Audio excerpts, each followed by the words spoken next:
Assalamualaikum warahmatullahi wabarakatuh. Teman-teman, para pemirsa semuanya, selamat bertemu kembali. Dan insya Allah pada hari ini saya akan mengangkat satu tema yang singkat, yaitu tentang listnya nomor surat, nama surat, dan jumlah ayat. Susunan ini bukan milik saya, bukan penemuan saya, tapi dari seorang teman yang saya ketemu di internet. Dan saya akan menunjukkan cara bekerjanya dia di dalam usahanya untuk mencari bukti bahwa Quran itu adalah buku yang murni. Insya Allah saya akan terangkan langsung. Yang dilihat di layar itu ada tulisan nomor di sebelah kiri, yaitu nomor surat. Di tengah ada nama surat. Dan yang di sebelah kanan jumlah ayat. Yang pertama saya besarkan sedikit. Sebentar saya besarkan. Oke. Surat Fatihah. Surat Fatihah, surat ke-1 punya 7 ayat. Poinnya hanya itu aja, bahwa list ini hanya menunjukkan nomor surat, nama surat, jumlah ayat. Sudah, tidak ada lainnya. Cuma sama dia, nomor suratnya itu ditambah dari mulai nomor 1, ditambah 2, tambah 3, tambah 4, tambah 5, terus sampai ke 114. Sesudah itu jumlah ayatnya juga ditambah 7 tambah 286 tambah 200 terus sampai surat An-Nas. Sekarang kita akan melihat hasilnya. Yang penting itu yang akan menjadi persembahan, yaitu hasilnya. Seperti kita lihat di sini. Nomor suratnya waktu di total itu 6.555 yang warnanya merah. Jumlah ayatnya 6.236 warna biru. Dan list ini diulang kembali di bawahnya persis. Cuma caranya berbeda. Sekarang nomor surat ditambah dengan jumlah ayat. Hasilnya di sebelah kanan di sini itu dipisah antara nomor yang genap dan nomor yang ganjil. Buat contoh yang pertama, surat Fatihah itu nomor 1 punya 7 ayat, ditambah menjadi 8, dapat 8. 8 itu nomor genap. Jadi ditaruh di kolom genap. Surat Baqarah surat 2 ditambah 286 dapat 288. Itu nomor genap, jadi ditaruh di kolom yang genap. Di surat ketiga yang ayatnya 200, hasilnya 203. Karena 203 itu ganjil, maka ditaruh di kolom ganjil.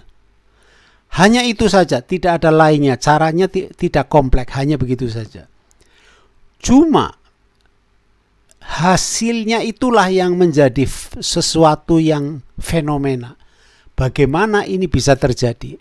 Kita ingat ini hasilnya yang pertama 6555 yang warna merah dan 6236 yang warna biru. Sekarang kita lihat hasilnya. Oke. Ini kolom genap di sini. Persis jumlahnya ketika surat nomor ayat dijumlah semuanya. Dan nomor ganjil itu plek sama jumlahnya dengan jumlahnya nomor suratnya. Di sini tidak ada nomor 7 yang bisa mau dibagi, tidak ada. dia hanya menunjukkan ini suatu fenomena yang tidak masuk akal. Bagaimana mungkin nomornya itu bisa plek begitu? Apakah ini kebetulan? Kalau buat saya pribadi tidak ada kebetulan lagi di sini, sudah habis. Sebab kita tidak bisa mencernakan apa maknanya kebetulan itu, oke? Sebab Rasulullah Shallallahu Alaihi Wasallam tidak pernah melihat bukunya. Dia tidak tahu yang nomor-nomor begini.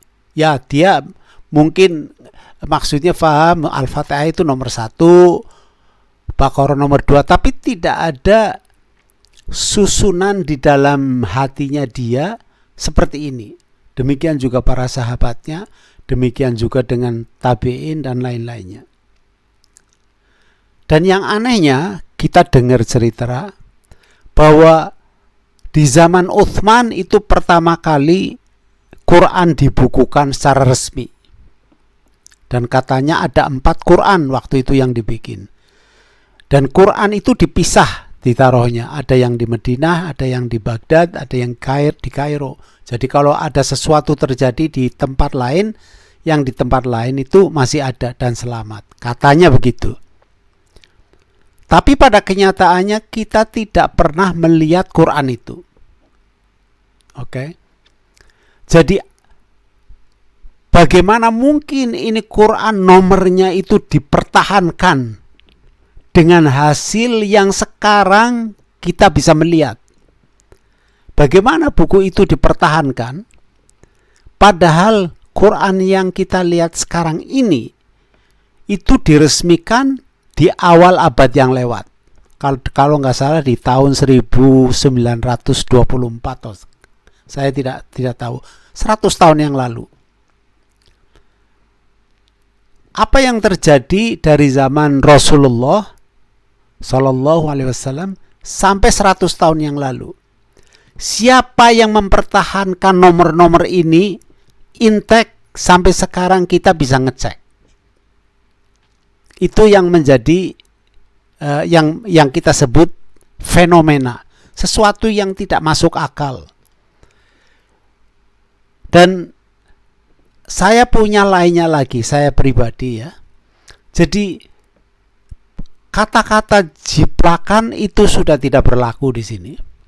Oke, ini benar-benar suatu karya yang sangat murni, yang mana kita harus berterima kasih kepada para hafidh dan hafidhah yang mempertahankan Quran ya dengan setia dan tanpa pamrih. Sampai sekian saja para pemirsa semuanya. Memang tidak ada lebihnya. Dan insya Allah tidak lama kita akan ketemu lagi. Assalamualaikum warahmatullahi wabarakatuh.